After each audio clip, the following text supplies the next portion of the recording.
That shot was from our first debate. From the Workers' Credit Union studio at FATV Studios in Fitchburg, the 2020 debate series continues with the candidates for State Senate for the Worcester and Middlesex District. Incumbent Republican State Senator Dean Tran and his Democratic challenger John Cronin. Thank you both for joining us today. Question 1. The qualifications in order to run for state senator in Massachusetts are pretty simple. 18 years old, registered to vote, and reside in the district in which you want to represent. However, to actually be elected, the voters themselves have different criteria and different qualifications to hold you to.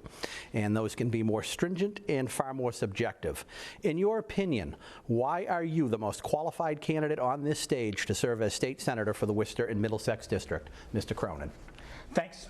First, thank you, Kevin. It's great to be here in studio. I want to thank Flap TV, the crew here at FATV, and Senator Tran for joining us tonight. My name is John Cronin. I was born in Leominster and raised in Fitchburg and Lunenburg. And apart from school and my service in the Army, I have lived every day of my life in this district. After high school, I worked as a janitor at the Worcester County House of Correction. When I was 19, because so many incredible people in this community invested in me, I was able to attend the United States Military Academy at West Point. I graduated and commissioned as an Army officer and served in the infantry and had the great privilege to lead troops in combat on 2 tours in Afghanistan. My life experiences have taught me about hard work, sacrifice, collaboration, and teamwork. I am asking to become your next state senator because I believe leadership matters. We are living in a moment in time in history right now where some of our institutions are rising to meet the moment and some of our institutions are failing. And the critical factor between success and failure is leadership. And the critical factor between success and failure and whether our region will be a vibrant place to live and work and raise a family in the future will be leadership. 2020 is not a year to sit on the sidelines. 2020, we need people to step up, to lead, and to fight, and to serve for our values, and to restore effective, honest leadership to our government, to restore people's faith in our country. And that's why I'm running for state senate, and I'm asking for your vote on November 3rd. Thank you. Senator Tran. Well, first of all, thank you very much, Kevin, for inviting me here tonight and for hosting this event. Kevin, I want to start off by giving the public an insight into my background. I am a son of a Vietnam veteran, and I was born at the end of the war. At the age of 2, my family and I flee Vietnam in search of freedom on an old wooden boat. We were lucky to survive in the ocean while many around us perished. Then I spent 2 years in one of the roughest refugee camps in the world, and we survived that. At the age of 4, my family and I emigrated to the United States and called Clinton my first real home. Growing up, I faced every discrimination you can imagine, but I have worked hard to get to where I am today. I was educated by the public school system and graduated from Fitchburg High School. I went on to graduating from Brandeis University, then went on building a 23-year business experience helping to create jobs on 3 continents and was responsible for hundreds of millions of dollars in revenue. I volunteered on many committees and boards. I spent 4 years on the planning board. I was elected to 12 years on the city council. Then I was elected to my first term in the state senate. Currently, I am the ranking minority member. That is leadership. And I sit on 11 committees and 2 out of 5 conference committees. And of course, I'm married to my beautiful wife, Carrie, and we have 4 wonderful children. Good. Anyone have anything to add on this before we move on? Well, I want to add further. As you know, I'm just not running to be elected. I'm running to be re-elected. And prior to COVID-19, in just 2 years through economic development legislation, I helped build one of the strongest economies in this nation. And I helped pass the patient-first healthcare legislation to address healthcare issues. In addition, I advocated and voted for the Student Opportunity Act, increasing school funding to the highest level ever. secured funding for police, firefighters, first responders, veterans, and seniors, and I brought home over $3.1 million in budget earmarks, over $5.2 million in project grants, and over $35.6 million in bond projects. Experience and accomplishments matter. Thank you. Any rebuttal? No, you're good. Okay, COVID-19 has triggered a severe state budget crisis. Estimates are that the state could face up to a $6 billion shortfall. Revenues are declining and costs are rising with COVID response. Do we address this crisis through tax increases, spending cuts, or a mix? Please give voters specific taxes that you would be open to raising or specific programs you would be willing to cut in order to make up the shortfall. Senator Tran. Thank you, Kevin. Great question. And I'm the only candidate here in this room who has experience with business and economic development. And I'll give you an insight into why I say that. Because I spent 4 years on the planning board and helped grow the residential tax base in Fitchburg. I spent 12 years on the city council where I helped attract commercial growth and include spearheading the effort to gradually move the city's dual tax rate to a single tax rate. The greater the commercial tax rate or base that we incur, the less of a burden on the homeowners. I spent 2 years in the Senate where I helped pass 2 economic development bond bills and investing in Mass Works, Mass Hire, and other job creation programs. I also helped pass $16 million for summer jobs for at-risk youth, and also $7 million for the Workforce Competitive Trust Fund. Now, Kevin, you asked about taxes. This is the worst time to even think about raising taxes or instituting new taxes. Small businesses in my district and across the Commonwealth are suffering, and many have shut down permanently.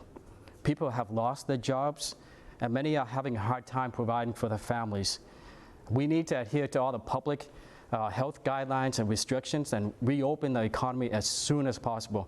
And Governor Baker did something yesterday, and I'm a member of the Ways and Means Committee, and when we were purview to him disclosing his revised budget, and something I agree with, and that is he said he would veto any tax increase.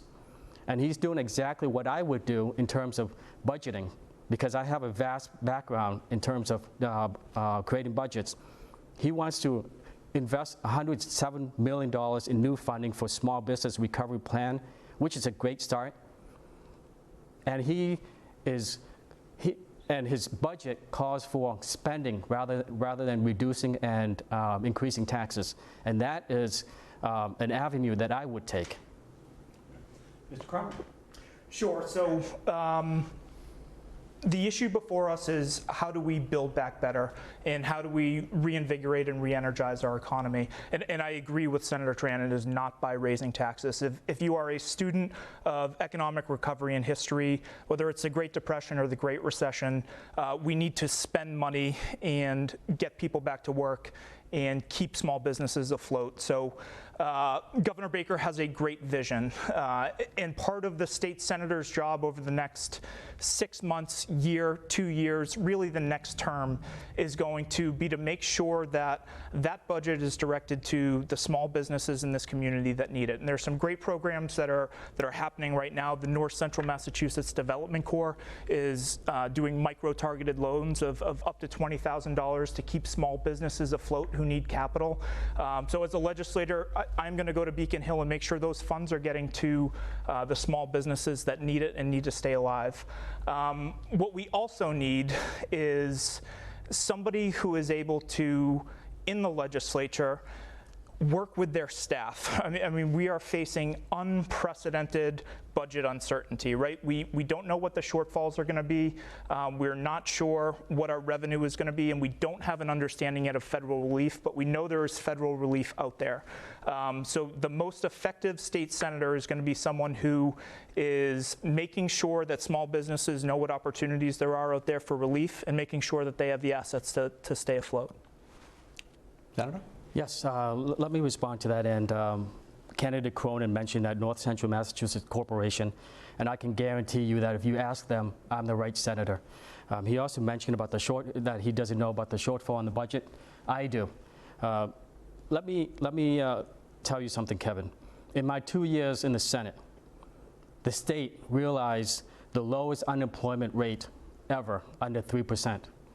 Also, during my time in the Senate in the last 2 years, the state's stabilization fund, which most people call the rainy day fund, was at its highest amount, $3.5 billion. Now, let me tell you what I have done in my district. I was able to secure $100,000 for North Central Massachusetts Chamber of Commerce to develop a 25-year economic development blueprint. And this story was in the newspaper a couple months ago. I was able to bring home $500,000 for the Westminster Bridge renovation, which cost $515,000, and the state put in $15,000 because I believe infrastructure plays a huge role in economic development.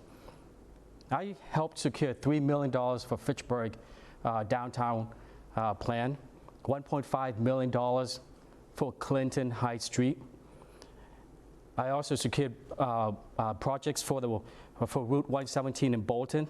And if you travel across my district and you realize all the infrastructure work that is taking place, Kevin, I have a hand in each and every one of those projects. And I can assure you that after my reelection and I gain a higher leadership position, my district will be one of the best districts in the Commonwealth. So the senator said once he gains another leadership position, the senator had a leadership position. The senator was stripped of his leadership position for public corruption. So the senator is going to talk a lot about his accomplishments, and he's already started, right? And he's done this every election. He takes credit for every nickel and dime that comes into our district. He doesn't give credit to the House delegation, just like we just saw. And so the question for voters is, who is going to lead the team? Who is going to work with the team? And, you know, my experience in the Army, people are attracted to leaders, and leaders are magnetic, and people will fight to work with great leaders. And in the House delegation that is Senator Tran's team, there are 8 members. Of the 8 members, 0 support his reelection. 0 want to work with him for another 2 terms. So I think that speaks, their actions speak louder than Senator Tran's words. Kevin, you know, the topic is economic development and creating jobs. And when we're focusing on economic development, it requires someone who has a business background and actually work. I'm the only candidate to satisfy those requirements. Now, candidate Cronin spoke about the delegation. I want to make this extremely clear to my district and to the people that I serve. When I go to Beacon Hill, I do not follow leaders. I want to make sure that I compromise, cooperate with them, and bring resources and funding home to my district. It is not the approval of my delegation that I set out to get. It is the approval of the people I represent in my district. And if you look at the list of people who and groups who have endorsed me in this re-election, it is 2 pages long. So those endorsements are the ones that count. Now, speaking of leaders, I spent 23 years in the private sector. I managed hundreds of people on 3 continents. I was responsible for hundreds of millions of dollars in revenue. And if I wasn't a leader, those jobs would be gone. Those people would be unemployed. I worked 21 hours a day, 7 days a week when I was in the private sector to make sure those employees can provide for their families and their children. So that's leadership. So a few things. First, Senator Tran has been misleading with his endorsements. He put out the endorsement of somebody today, 24 hours ago, and that person does not support Senator Tran's reelection. Senator Tran was asked to take that endorsement down, and he refused. So maybe that's why people don't want to work with Senator Tran. And he says that his private sector experience translates to a vision for economic development. When he was here 2 years ago for the Sentinel debate, he was asked, what is the key to economic development? He said, me. Economic development is going to require a long-term vision. If this place, our region, our home, is going to remain a vibrant place to live and to work and to raise a family, I hope our strategy isn't you, Senator Tran. I hope it is building a team to lead the region forward, and that's why I'm running for state senate. And fundamentally, we are going to have to make really smart investments in ourselves. We need more access to early childhood education. By the time a kid gets to kindergarten, we can predict right now whether they're going to a 4-year college or won't graduate high school. That's the status quo in places like French Hill and in Cleghorn, and that's unacceptable. We need more access to vocational training to grow our workforce. More than 40% of the graduates from Monty Tech don't go to 4-year college or go to 4-year colleges, and there's a lot of kids at Gardner High School and Fitchburg High School who really need a trade and a passport to the middle class. That's what I'm going to fight for. That's my vision for economic development. Senator Tran has been on the city council for 12 years, and he talks about his planning board experience in the city of Fitchburg. The city of Fitchburg needs $70 million to get its roads up to grade.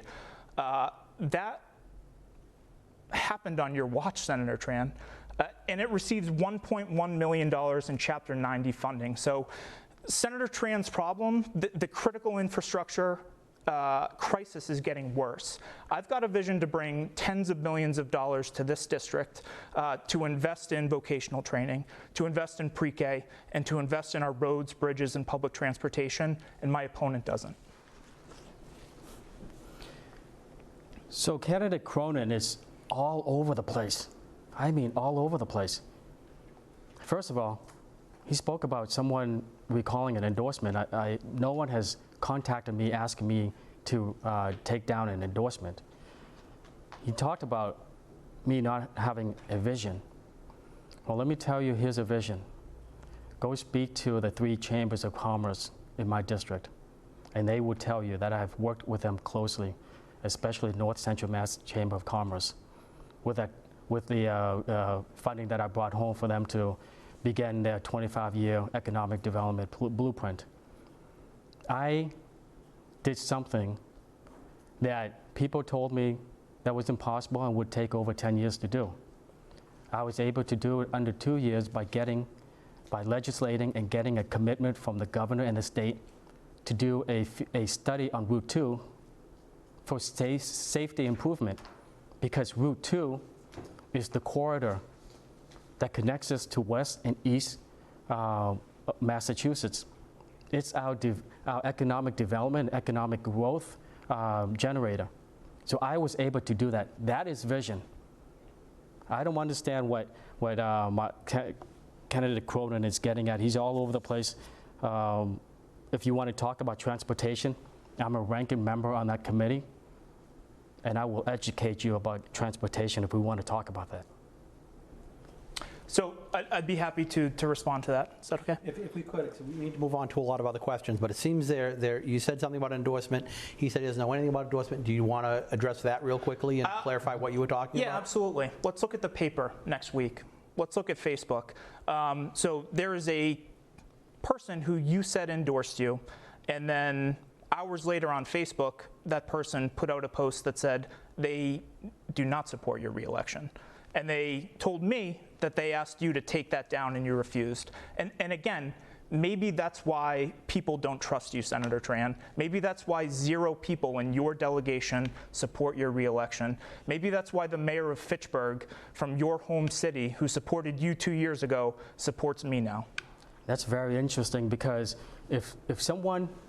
why would someone call you and tell you those things and not directly call me? And second of all, I'm from Fitchburg. All the residents in Fitchburg know everything that I have done and all the things that I have provided for the city. I grew up in Fitchburg. Now, if the mayor decided to endorse you, that's his prerogative. The mayor is also a registered Democrat. He endorsed my prior opponent, which I defeated, and then he endorsed me, and now he endorsed you. Why does he So- not want to work with you anymore, Senator Tran? And Well- is it the same reason why this other mayor is probably going to be pretty upset with you speaking for him? I'm not speaking for I have no I'd idea like to what you're move on, talking Kevin, about. but I'll tell you, I'm really interested to see the papers in the next week. Absolutely. And do you? I have no idea what you're talking about, That's Candidate Cronin. All right, It's very interesting. You don't want to focus on the issues. I'm ready to move on. This is your game plan, your whole entire campaign, and now you bring it onto the debate floor. For over 50 years, Massachusetts has had a state income tax, and for that entire history, that state income tax has been a flat tax. Everyone pays the same rate, no matter what their income level is. The state legislature will be voting on what's called a Fair Share Amendment, which would put a different tax rate on top earners. Do you support or oppose the Fair Share Act, Mr. Cronin? I support the Fair Share Amendment, and there's one reason that I support it. It is the right way to make the investments that we can't afford to not make here in the Worcester and Middlesex District. And Senator Tran talks about his vision for Route 2, and we're going to open up the corridor. Senator Tran, how are we going to pay for it? I support the Fair Share Amendment because we live in a country right now where 3 individuals control 50% of the wealth in our country. I support the Fair Share Amendment because we have a billionaire president who pays between $0 and $750 a year. There are investments here in Fitchburg and Leominster and Cleghorn and French Hill and the neighborhoods that I'm going to advocate for that can't afford to not have new investments. So the Fair Share Amendment is going to raise $1 billion in revenue for transportation and $1 billion in revenue for education. Those are investments that we need to make. Those are investments in our roads and bridges in Fitchburg to fix the $70 million gap. Those are investments in transportation infrastructure, so our commuter rail, where a yearly pass costs $4,000, is not and does not remain a prohibitive barrier to opportunity. That's how we're going to get the money to send the 3- and 4-year-old kids in places like Fitchburg and Leominster and Gardner to provide them early childhood education so that by the time they get to kindergarten, they already have the social, emotional, and behavioral foundation that's going to set them up for success in every classroom for the rest of their life and whatever they go on to do. That's how we're going to increase access to vocational training here in Massachusetts. The average age of an electrician in Central Mass is 57 years old. I've got a plan to fix that. I am going to make sure that there are more seats for teenagers to learn a skilled trade and join our workforce. And he can talk about vision, but he can't talk about how to pay for it. Senator.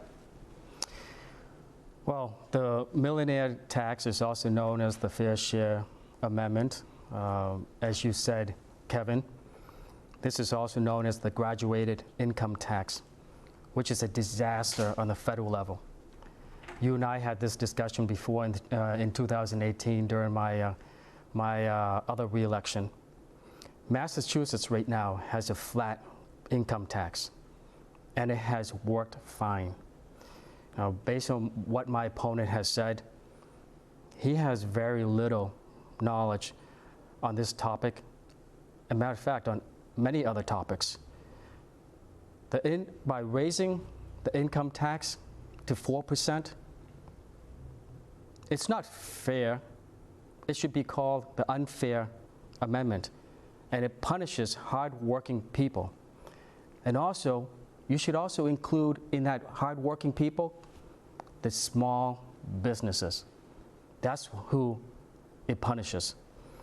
Now, the amendment called for allocating the money raised for education and infrastructure. That's what my opponent has said.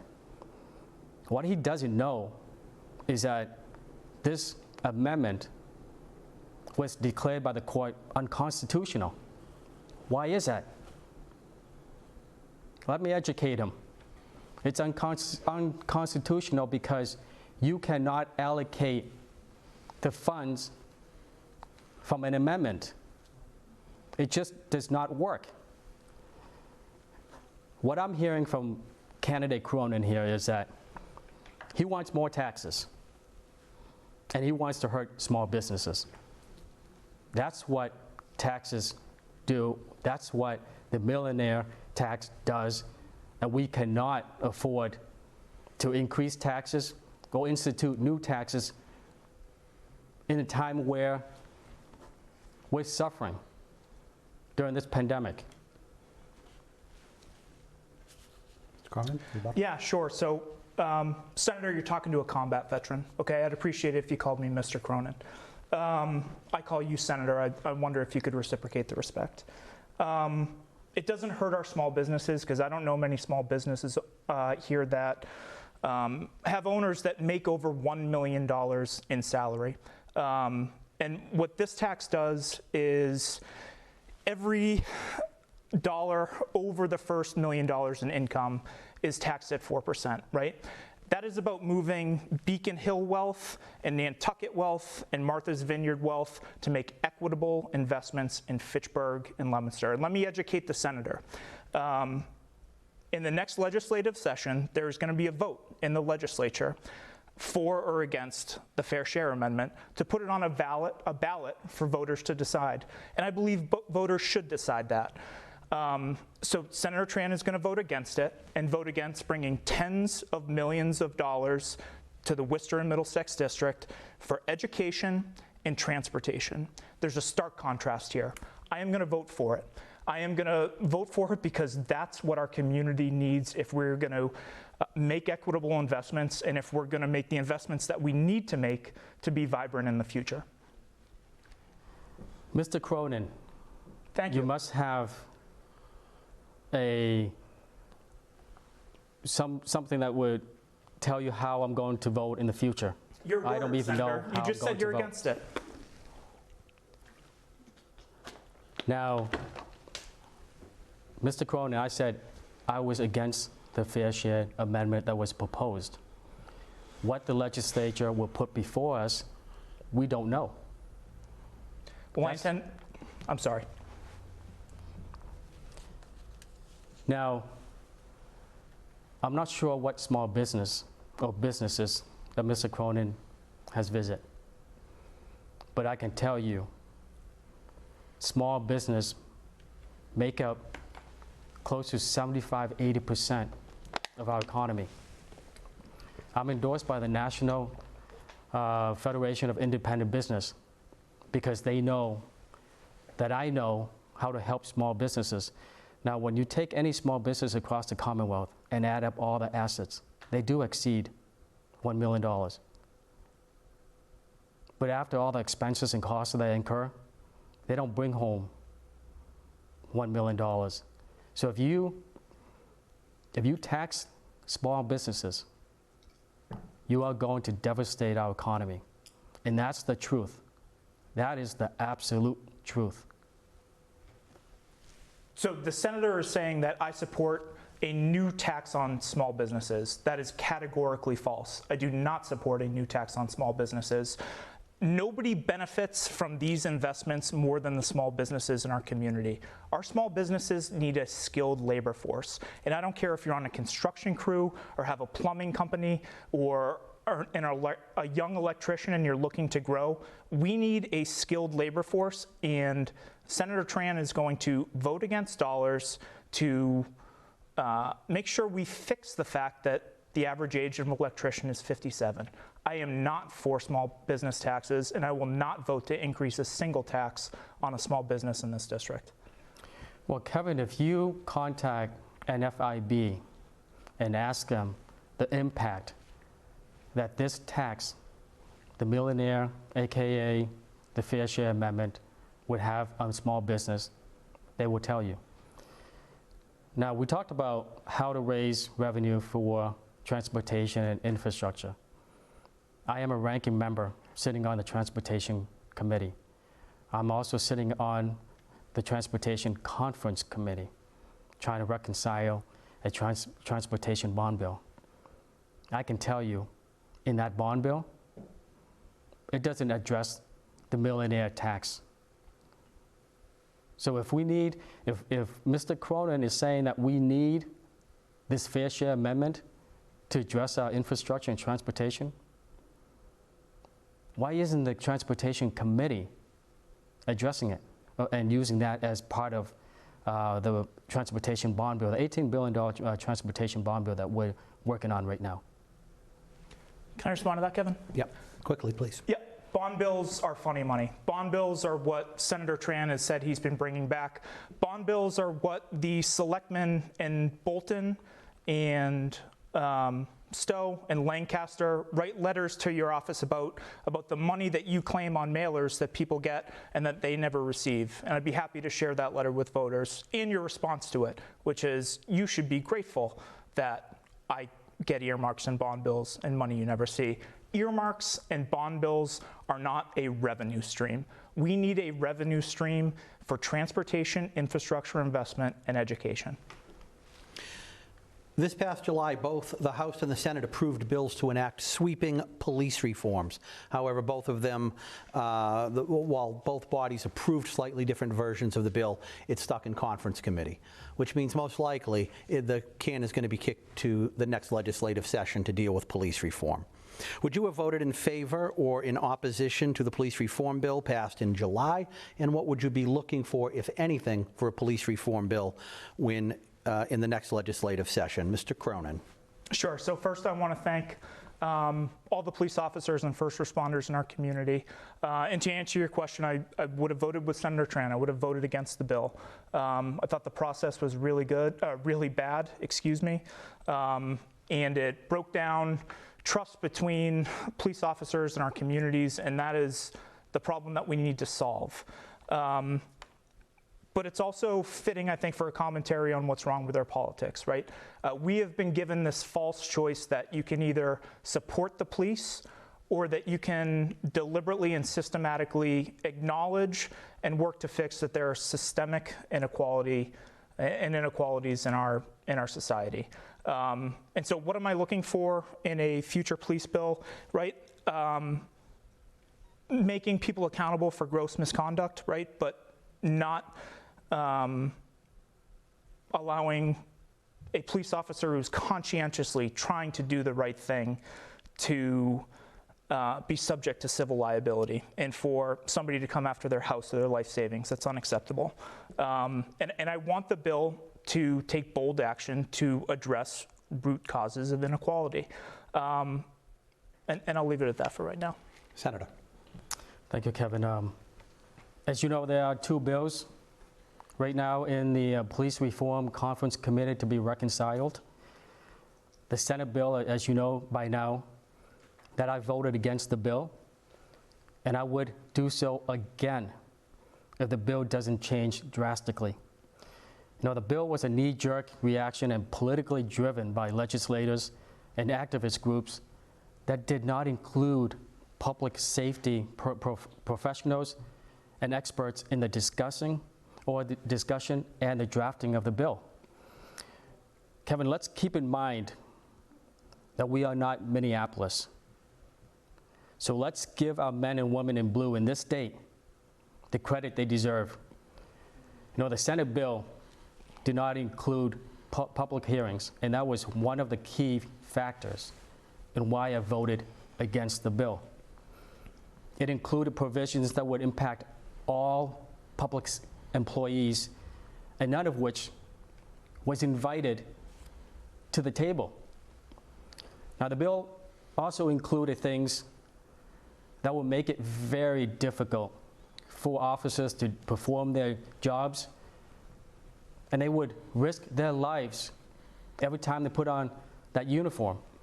Now, some of the provisions included prohibiting schools from cooperating with law enforcement agencies, prohibiting law enforcement officers from using a chokehold for self-defense, removing the requirement for a school resource officer, which is so important in our communities, allowing a person to bring civil lawsuits against officers, and also the bill impedes on due process, which is a constitutional right that everyone is afforded to.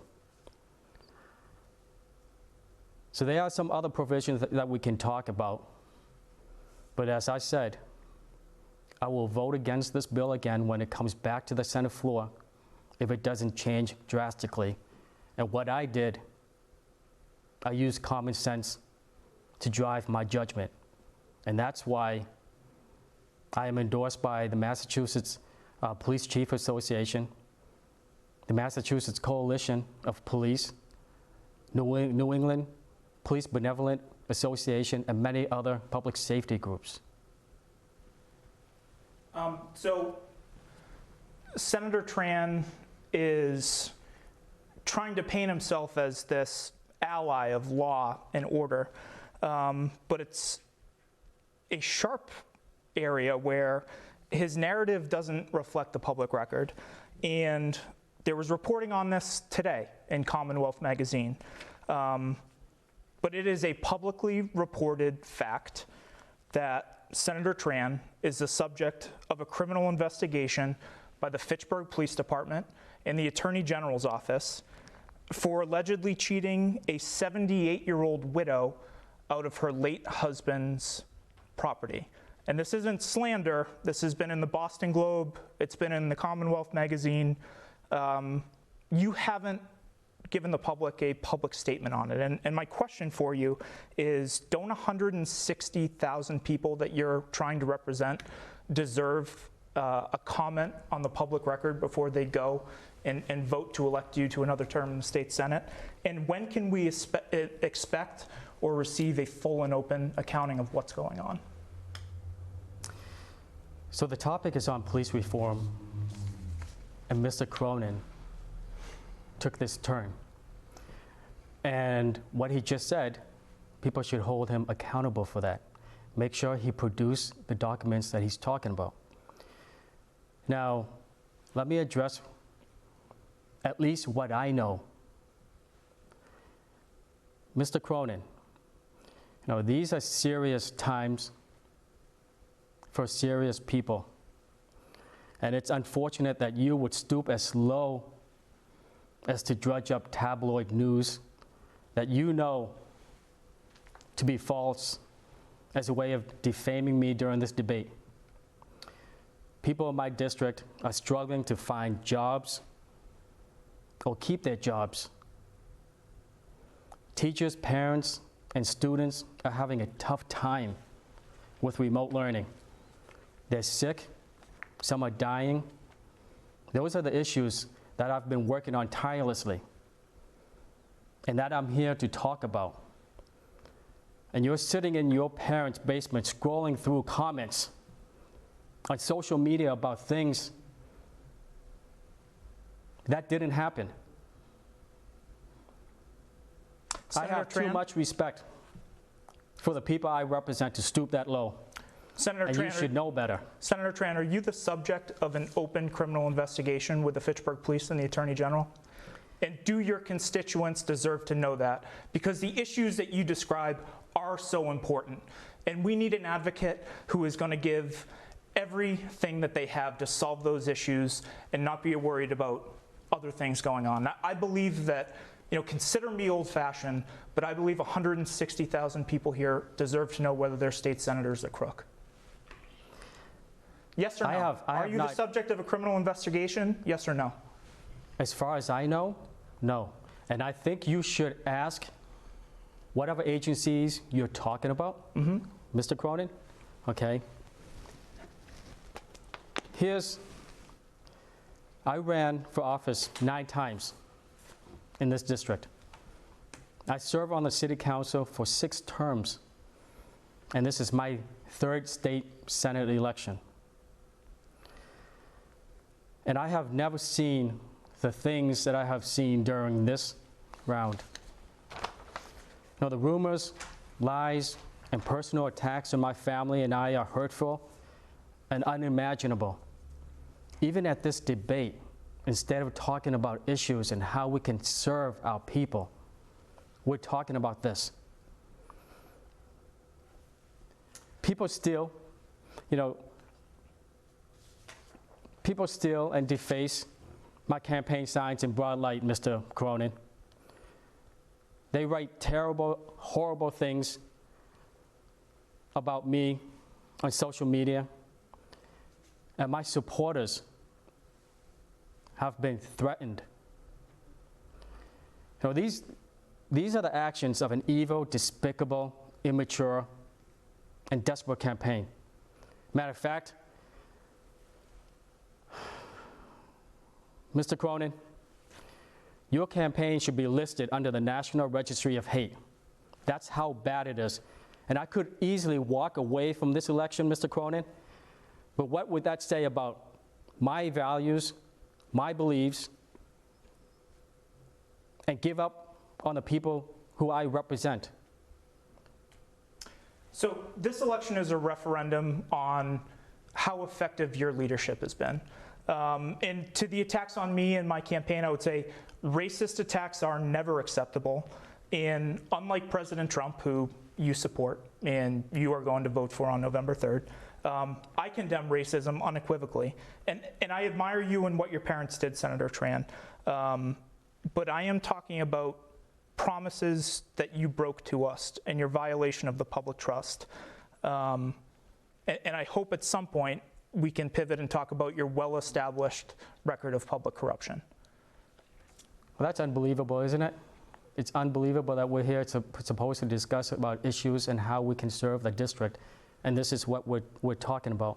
And Mr. Cronin is, again, he's saying things that I don't even know. He just said that I support President Trump and I'm going to vote for him.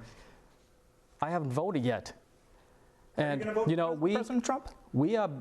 We are better than this. Both of us in this race have a responsibility as leaders and embody the qualities that we want to see in our children, our friends, and our neighbors. Kevin, this is the first and last time I will address this issue in this election. Now, that's how I will conduct myself for the rest of this race. And Mr. Cronin, I invite you to join me. Sure. So the senator just read from a prepared statement. So the idea that he doesn't know what's going on here and that he doesn't read the Boston Globe or Commonwealth Magazine is a little hard to believe. But we can't talk about the issues until we talk about your failure as a leader. And everybody should know that right now our state senator is ineffective. He was censured. And first, let's just get it all on the line. Let's talk about the facts. So Senator Tran was, and this is a separate issue from the criminal matter that we just discussed. Senator Tran was convicted of breaking the Senate rules for stealing taxpayer resources by all his peers, bipartisan and unanimous vote of his colleagues. Senator Tran was censured by the state Senate because he made deliberate choices to serve himself instead of us. And so here are the facts. And importantly, since March, Senator Tran has not disputed them. Senator Tran forced 3 of his staff members to knock doors and campaign for him for 6 months. His staff was threatened that if they didn't join in his scheme to break the law, that they would be fired and lose their jobs. And he was convicted of breaking the Senate rules by every single member of the state Senate. Republican, Democrat, liberal, conservative. There was bipartisan consensus that what Senator Tran did was wrong. I'm going to let Senator Tran respond, and then we're going to move on to issues because we're running out of time. So I was not censored. And let me address another thing that Mr. Cronin brought up, because he doesn't want to talk about issues. And he wants to talk about the ethics report. You know, my colleagues in the Senate made their decision based on false information provided by my political opponents, which I was never given the opportunity to contest. There was no due process afforded to me as part of the Senate's report. I never learned the identity of the witnesses in the report. I never had an opportunity to confront the allegations. And I didn't even see the Senate report until after it was published. Kevin, I maintain, and I will always maintain, that I did not do anything intentionally wrong with respect to my staff and volunteers' work on my prior campaign. Now, the report has caused me and my family pain and humiliation, Mr. Cronin, because the allegations go to the core of my character, something that the people of this district, regardless of political affiliation, know from experience that it is unimpeachable.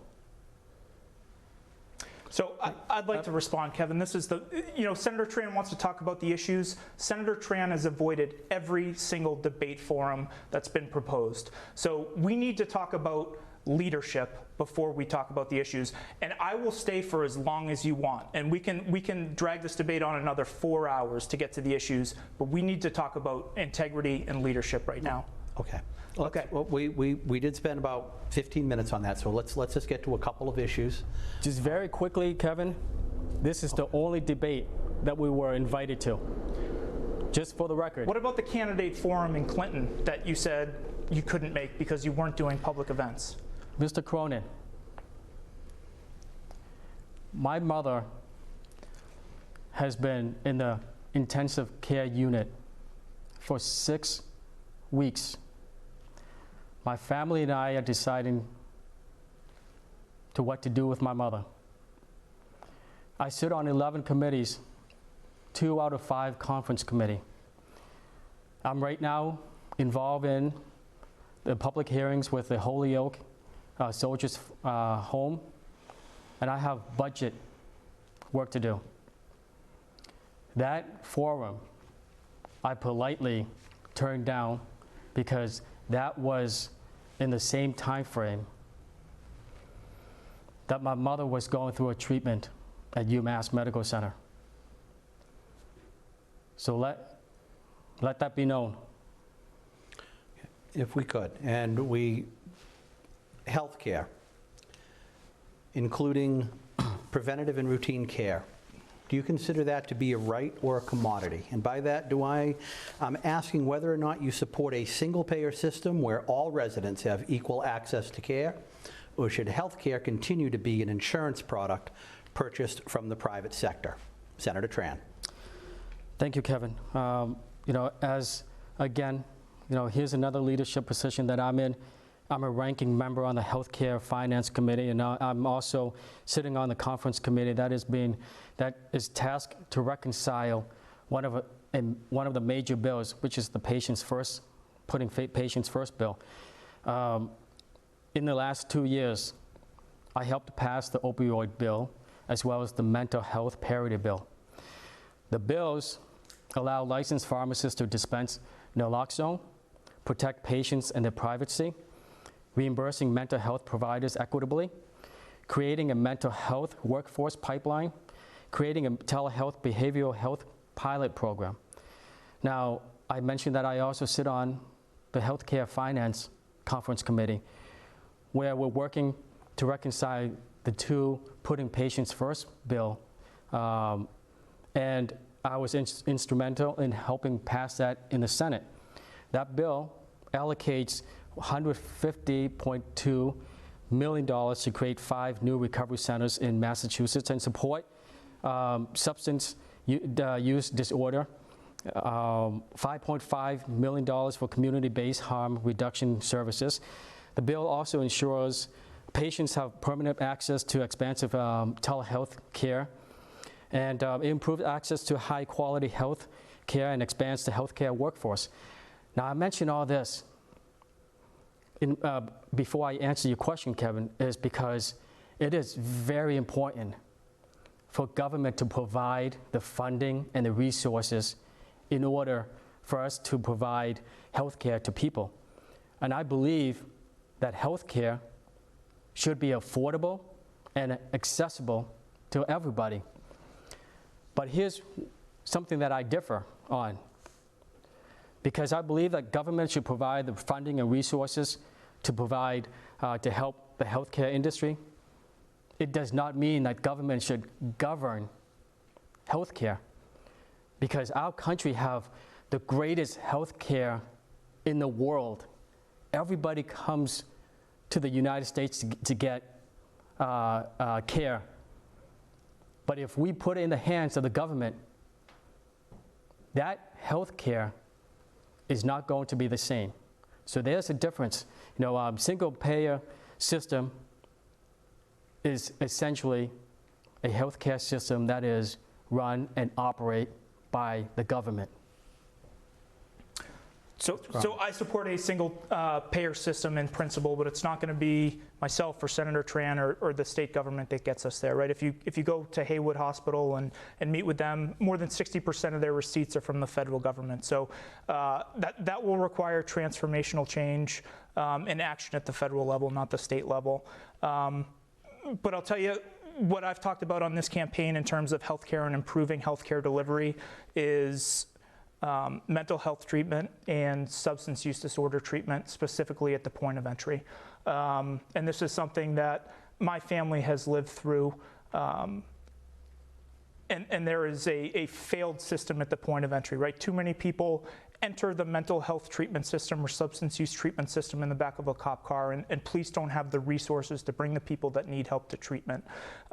We've talked a lot about a pilot program called restoration centers, and what restoration centers do, and there's a pilot program right now in Middlesex County, but it is align the resources that don't exist right now in the ER at Leominster Hospital to provide services to people in a mental health crisis, right?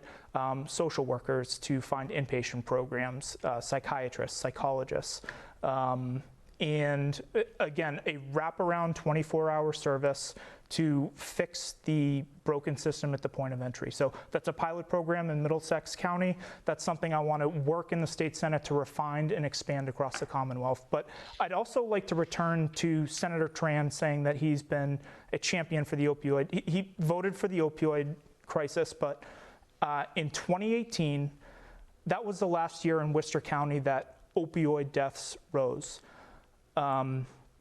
And Senator Tran wasn't involved in the people's work in 2018. He was abusing his office in 2018. Okay, if we feel we need to get to closing statements, if we could. Mr. Cronin, 3 minutes for a closing statement. Sure, so don't believe what I say.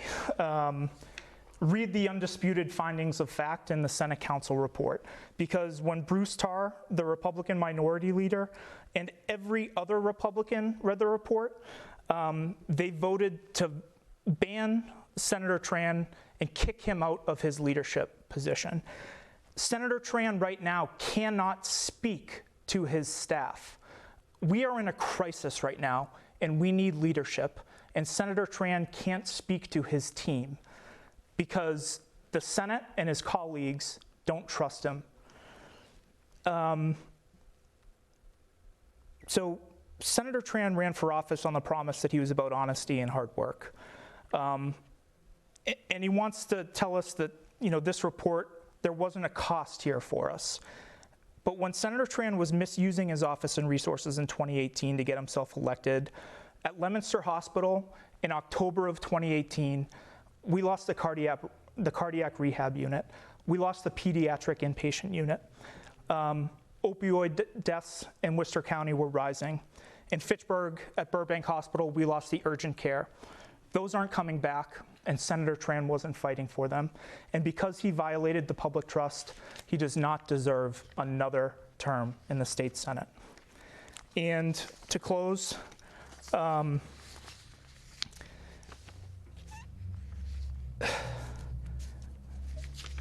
would say that Senator Tran has failed his test of leadership. The senator that is banned from his office, the senator that still, to this day, 6 months later, when faced with undisputed facts and findings of public corruption, turns around and calls his colleagues liars.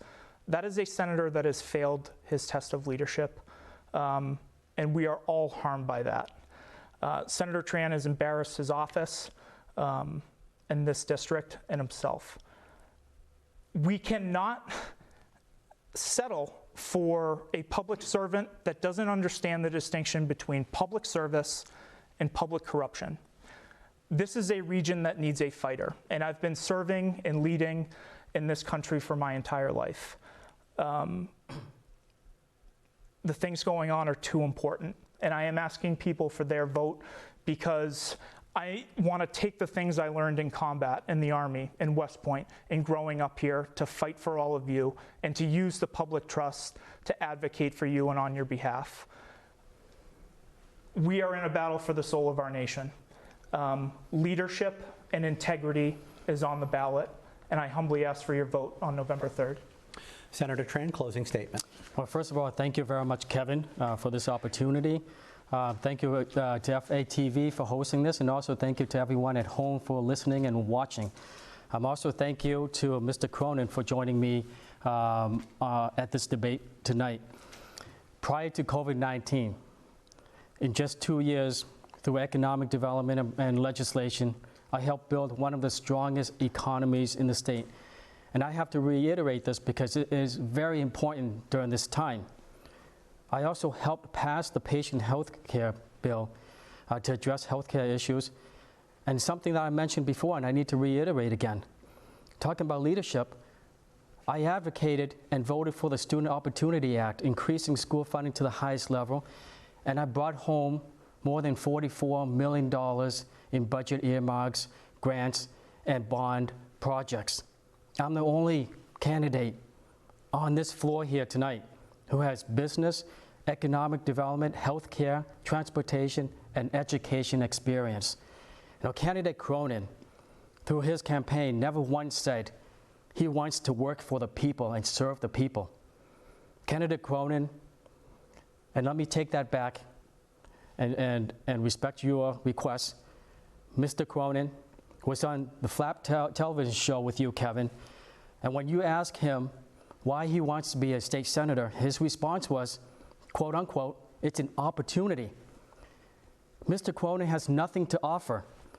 Even worse, he wants you to vote for him. But prior to this year, he has never voted in a regular local election, and he has never voted in a state or federal election. That is not leadership. He has no experience whatsoever. Massachusetts is going through tough times, and we cannot afford to put feelings of entitlement over experience and accomplishments. We cannot afford to go back to the status quo and politics behind closed doors. I was educated by the public school system and graduated from Brandeis University. I went on to graduating, I went on to acquiring 23 years of business experience and was responsible for hundreds of jobs and hundreds of millions of dollars in revenue. I volunteered on several committees and commissions, served 4 years on the planning board, 12 years on the city council, and became the first Vietnamese ever to be elected to the legislature, the first minority elected from this district, and the first and only Asian born to be elected to the state senate. That is progress. Now, I can relate to everyone in this district. Experience and accomplishments matter. This district is strong under my leadership. Don't ask any other elected officials. Go ask the people themselves. So let's continue moving forward with me. I'm asking for your support and vote on November 3rd, and thank you very much. That concludes this debate for the Worcester and Middlesex State Senate race between incumbent Senator Dean Tran and challenger John Cronin. The election is November 3rd. You can mail in your vote. You can vote early or vote in person on Election Day. Plenty of options for you, no excuses. Make a plan, go out and vote. Thank you.